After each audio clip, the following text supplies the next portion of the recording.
Salutations, every pup, and welcome to Chapter 13 of The Boy Who Kept Dying by NinjaPandaScholar.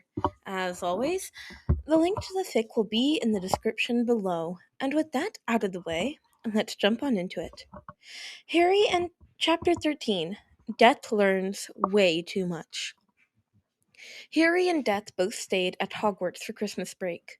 Ron had tried to get Harry to go back to the Barrow, but Harry pleaded study time. He really just wanted to stay with this. After a full semester of being exposed to Death's aura, Dumbledore and Snape both seemed to be at their wits' end. The students were starting to get used to the aura since Death pulled it back as much as possible in their presence instead of flooding them like the two older men. Overall, the students were really starting to enjoy DADA classes, and Death's novel approach to light versus dark magic. However, Death really enjoyed messing with Dumbledore and Snape, so they weren't so fortunate to have Death's aura tempered for them. Death had done absolutely nothing he could be fired over, though. He had only spoken the truth to the students throughout the term and wasn't teaching dark magic. But Dumbledore was still abnormally interested in asking the students just what had been taught each day in their DADA classes. Harry guessed it was probably Dumbledore that broke first and called in Remus Lupin when Harry saw him enter through the main doors of the castle on Christmas Day. Harry quickly ducked back around a pillar and ran up a few flights of stairs and through a secret passage until he reached Death's quarters. "Fluffy!" he called as he quickly pushed inside. "Didn't you leave? I was about to go to work for a bit and do my real job," Death sighed. It was tiring having to bend time as much as he was having to do in order to stay with Harry, but he would never say it wasn't worth it. "Remus Castle!" Harry gasped, clutching the stitch in his side. "Take a breath," Death said, leading him to the couch. "Do you mean Remus Lupin is here?" Harry nodded. "Probably called in because you're supposedly a friend of the family. He'll know you aren't." Death just waved a hand dismissively. "He wouldn't have known every friend of your family, especially since we're claiming I was just a kid at the time. In this form, I can really only pass for 20 to 25-ish. So I would have been around 6 or 7, maybe, when your parents died.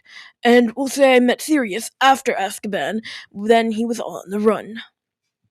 "I think either Dumbledore or Snape is trying to cause problems," Harry explained his reasoning. "You've been turning the aura on pretty strong for both of them." "It's not my fault, I just love hanging out with them," Death said with a smirk as he stroked the red and gold plumage of the phoenix Harry just noticed was dozing on the armrest. "What's Vox doing here? You gave him one bag of treats and he's your best friend? Aren't you concerned he's somehow spying for Dumbledore?" Harry frowned at the bird suspiciously. "I told you, the Phoenix is of my realm. We have an understanding. Also, I do keep the good treats on hand." Fox preened in agreement. It was then that the wards alerted them to someone at the door to Death's office. "Showtime," he said gleefully, careful not to disturb the bird as he stood. "You're enjoying playing human way too much." Harry rolled his eyes and followed the immortal. Death settled himself on the chair behind his desk, while Harry went and opened the door to a tired-looking Remus Lupin. "Moony!" Harry exclaimed as he hugged the werewolf. "Good to see you, cub. Happy Christmas." He hugged Harry back. "You must be Professor Lupin," Death said, walking over to them and offering a hand to Remus. "Call me Remus. This isn't my office anymore." Remus took Death's hand with an uncomfortable look on his face. "Nonsense," Death scoffed, motioning them inside and to the chairs. "Once a teacher, always a teacher." "I hear from the headmaster you were a friend of Sirius's?" Remus asked Death as he sat beside Harry and glanced around the office wistfully. Harry shot a look to Death, communicating a nonverbal, "I told you so."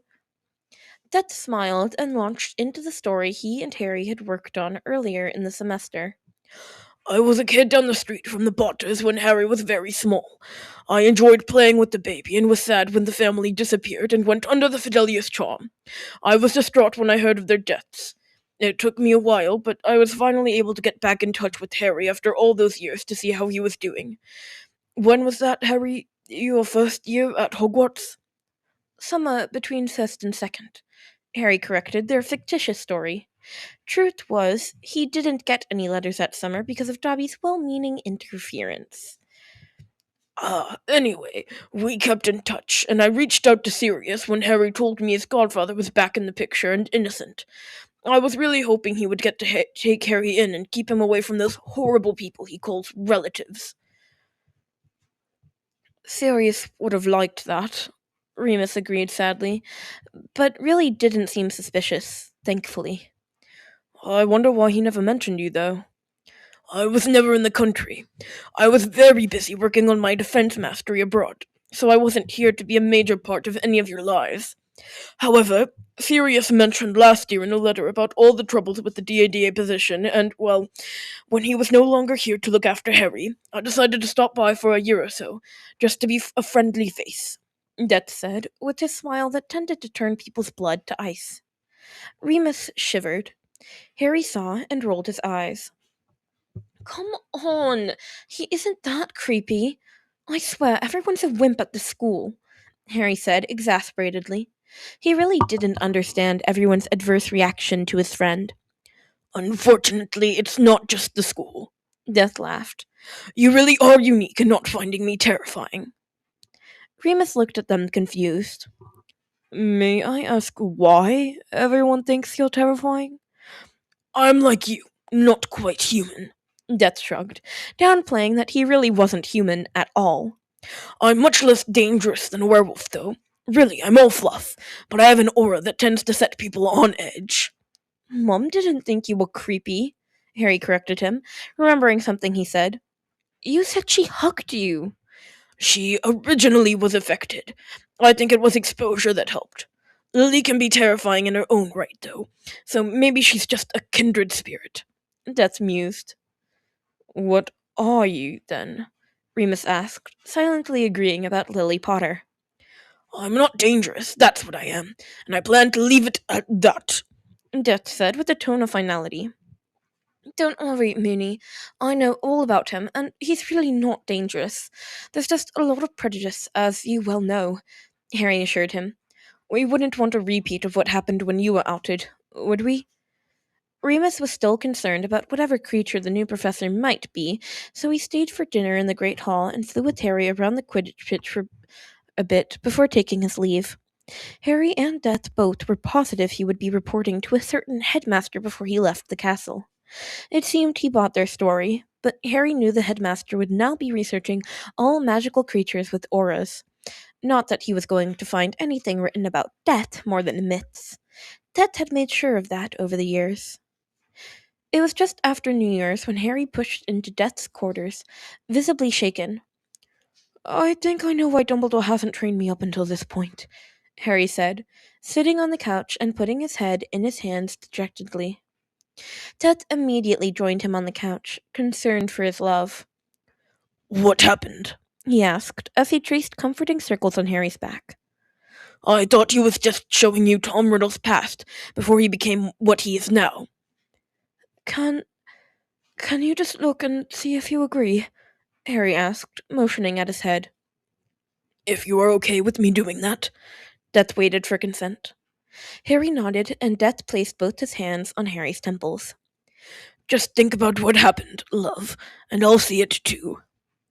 Harry felt the feather-light brush of Death entering his mind as he thought through the evening.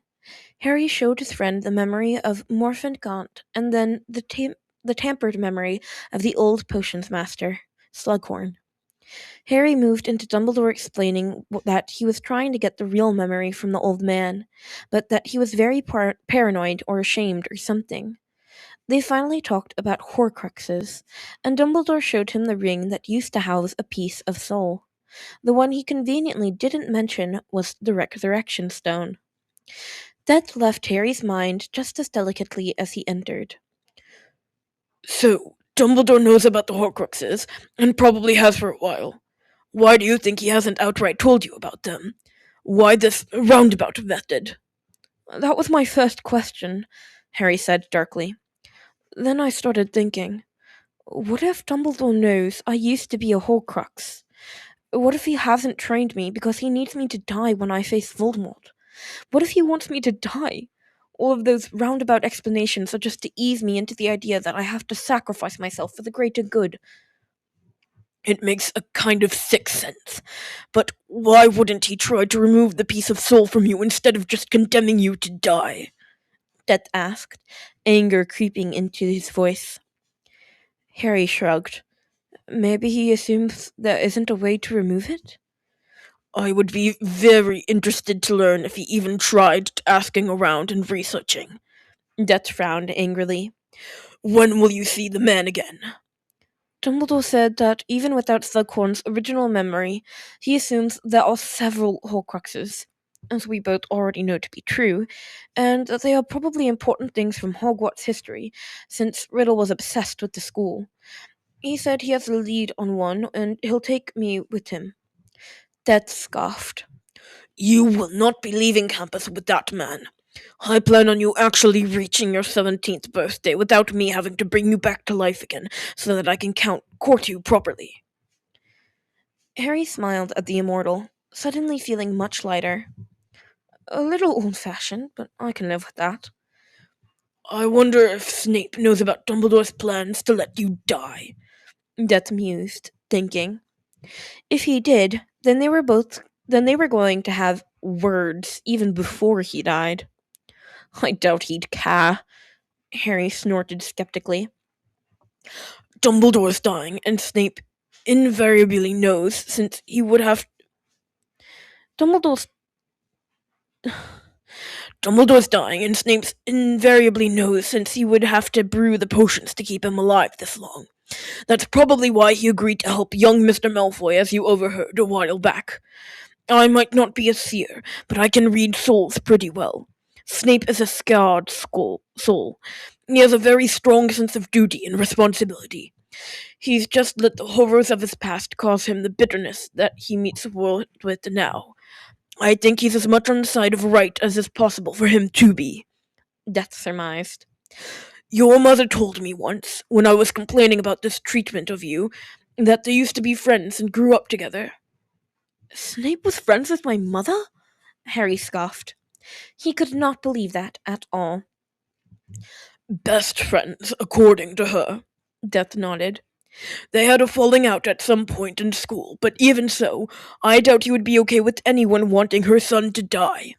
I don't know what the headmaster and Snape have planned, but they both seem to be working from insufficient information.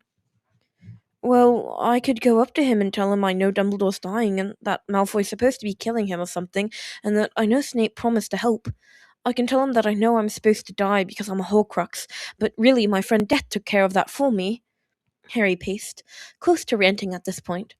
I could put his mind at ease and tell him that I don't really need to die for the war to end, and that I frankly don't really care about living through all this anyway, as long as my friends are happy. He took a breath and continued. I could explain all this to them and tell them it's all going to be okay, but why should I? Harry asked angrily. They're supposedly the ones in charge, and the adults. Why should I be the one taking care of them? Why should I tell them information when they don't tell me anything? It's besides the point that I already know a lot of this. Do I owe them the information I know it at all? Death pulled him into a hug to stop his pacing. No, of course you don't. I know it's not fair. None of this is fair, he said, pulling Harry to the couch and sitting him down, still holding him close.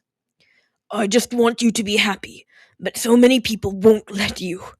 It is absolutely not your job to take care of Snape or Dumbledore or this entire ridiculous society. I'm so glad I have you, Dis, Harry finally said after a shaky breath. I have you and Ron and Hermione and even Neville and Luna. It could be so much worse. I really am happy, most of the time, anyway. I even get to hear about tea with my parents and how they're doing with Sirius. No one else gets that. In some ways, I'm very lucky. About not living through all this. I really would like you to live, Death complained for the millionth time.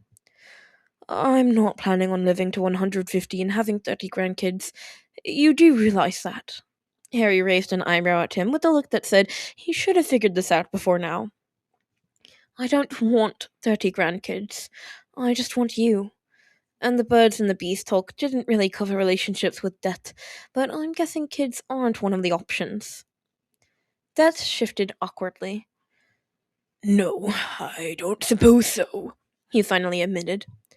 Um, Harry. What? This? Harry asked, comfortably leaning against his friend.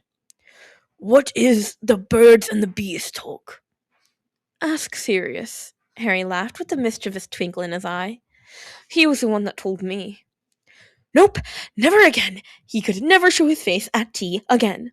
Harry should have warned him. No, he definitely did it on purpose. He was going to make the little imp pay. He had no clue what he was getting himself into when he asked Sirius why Harry told him to ask about the birds and the bees. He realized it was a euphemism for something, but not that. He should have seen it coming, though, when Sirius got a devilish grin on his face. James turned bright red. Cedric spit his tea everywhere, and Lily just started giggling behind her hand. It was even more confusing when Sirius refused to tell him anything. He said that he told Harry, so it was either James or Lily's turn.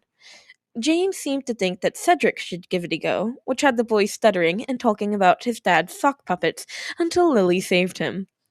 Lily then bravely poured Death another cup of tea and calmly explained everything. Death already knew most of it. Not that he ever had a desire to do any of it before Harry. He didn't care much for humans and human emotions before then. But still, sitting through that lecture given to you by the mother of the man you loved? Well, he could never show his face at tea again.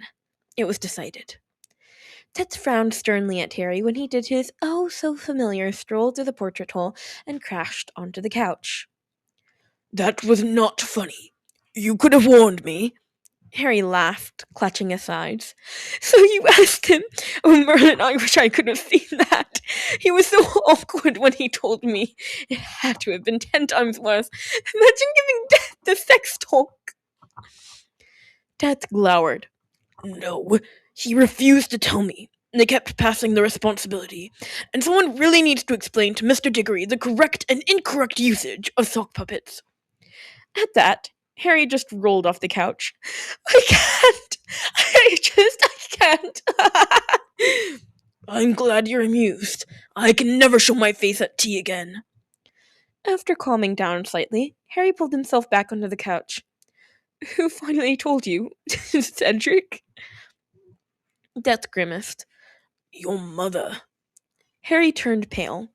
And frankly, she knows way too much about all of this and was comfortable talking in far too many details. I didn't even know some of what she said was anatomically possible. Well, now I have a lot more incentive to live until they all forget about that, Harry said, with eyes going huge. That should get Snape off my back for a while. Death frowned at the connection he didn't see. Snape thinks I'm suicidal, Harry explained with an unconcerned wave of his hand. He's probably going to march me to Madame Pomfrey any time now.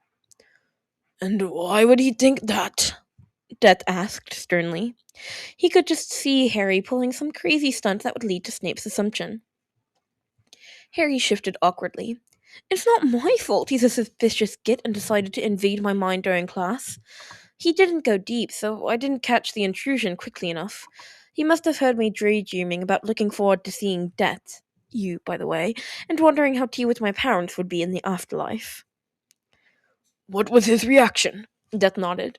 It was very suspicious out of context. He just stopped in the middle of a sentence and turned all pale and told me I had detention tonight at 7. I have no clue what he's going to do then.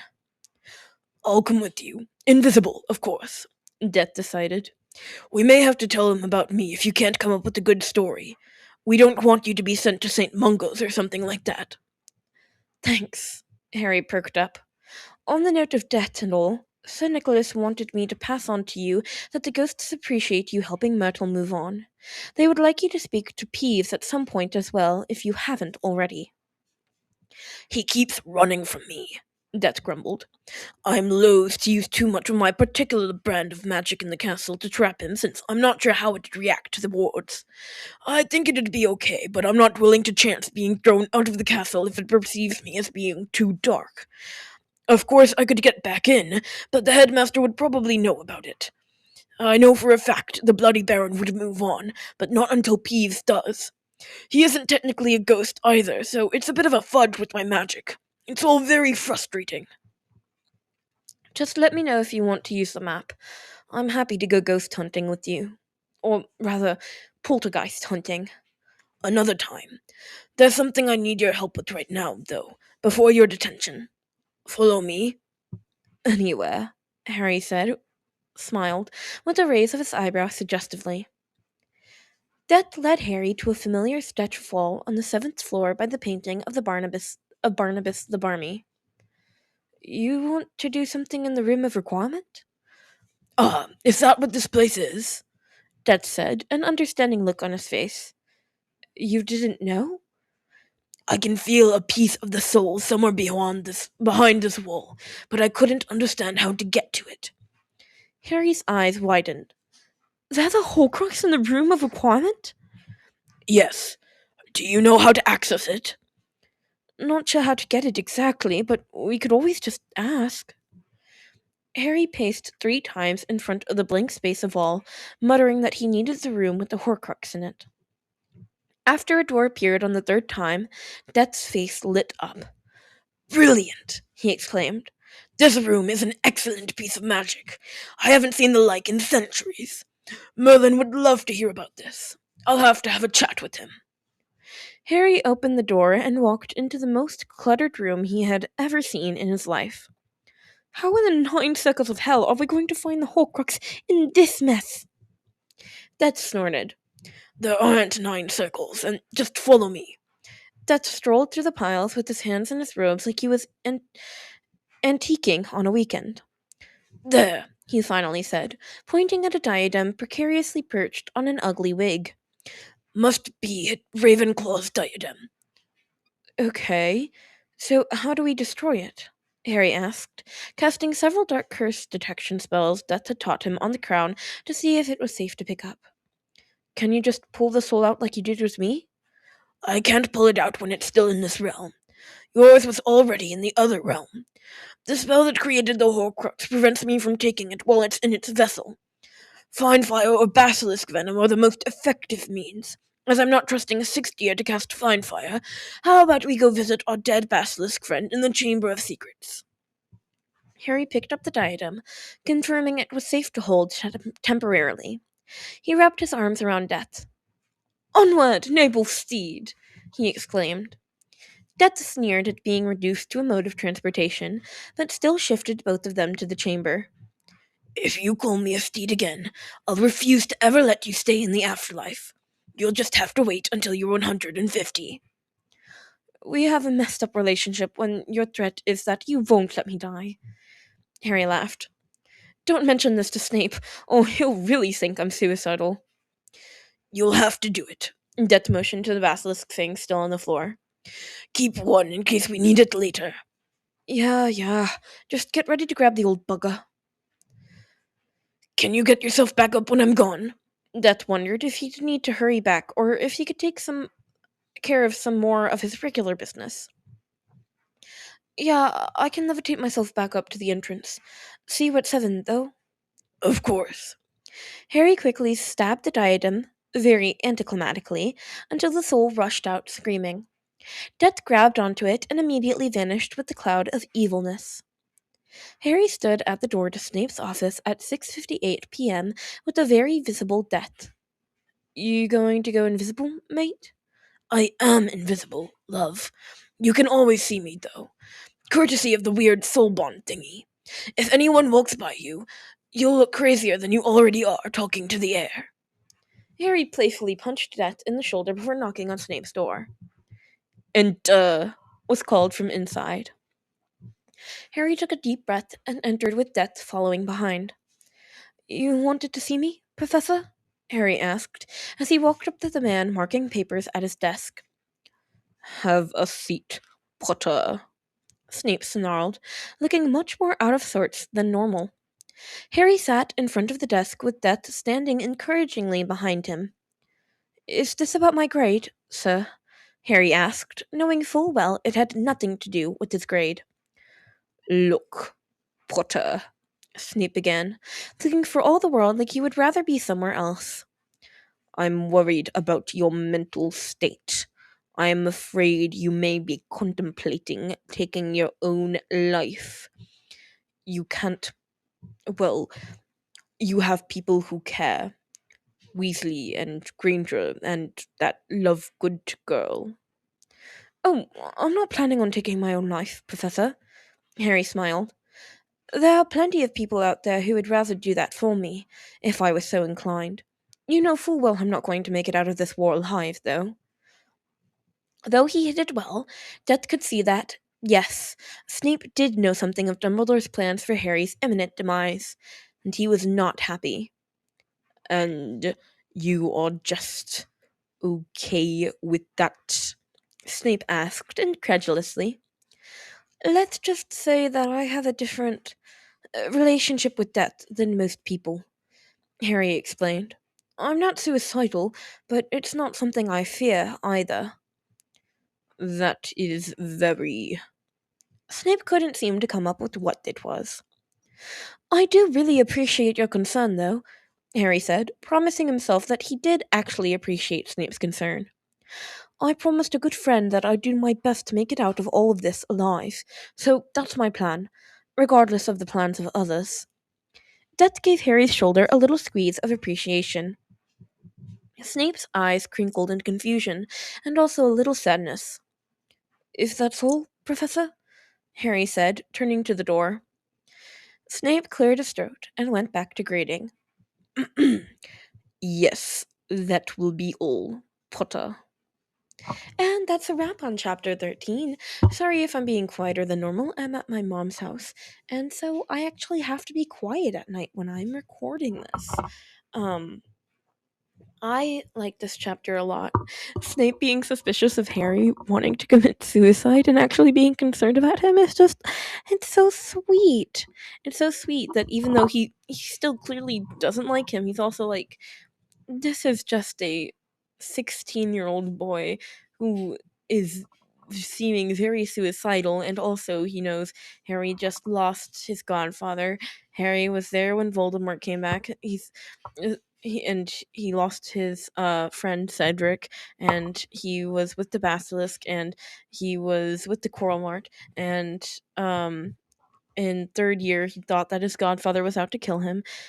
So Snape knows Harry's been through shit, and then he hears that in his head, and he's like suddenly concerned for the 16-year-old boy that he doesn't really like. And it's just so sweet that he'll put aside his differences to actually like check in and make sure everything's okay. Now, Snape, you absolutely should never believe the word of a person you suspect is suicidal, because when someone who's suicidal finds out that you think they're suicidal, they are going to lie. Well, not all of them, but in my experience with it, most will lie. Anyway, all that being said, please go show the original author NinjaPandaScholar some love. Please check up on your friends and make sure that they're all doing okay, because, yeah, suicide PSA. Check up on your friends, make sure they're doing okay, and do that like consistently, because you never know what someone else is going through, even if you know that other person very well. And sometimes a friend who's going through a hard time, even if they don't want to talk about that hard time, they still just need to know that someone's there for them. Please leave me a comment. I love, love, love reading your comments. They make me so, so, so happy. Please leave me specifically hate comments, and I will give you a shout out in the next video. A lot of people ask me why I like hate comments. I like hate comments because if someone ever comes around and gives me a genuine, purposeful, I hate you hate comment, then it's just part of the bit. And so it takes all of the power out of their hands. Anyway, shout outs to Slow Motion 2.087. Thank you for your very thinly veiled hate comment. I could tell that was a real comment. That was thinly veiled as a hate comment. But also, just because I shout out hate comments doesn't mean I don't like actual comments. I love actual comments that are talking about the book or that are complimenting me. I'm really grateful to all of you who watch, like, comment, whatever you do to my videos, because I appreciate to know that what I'm doing matters and is seen by others. All that being said, I hope you all enjoyed, and I will see you all next time. Bye bye, pups!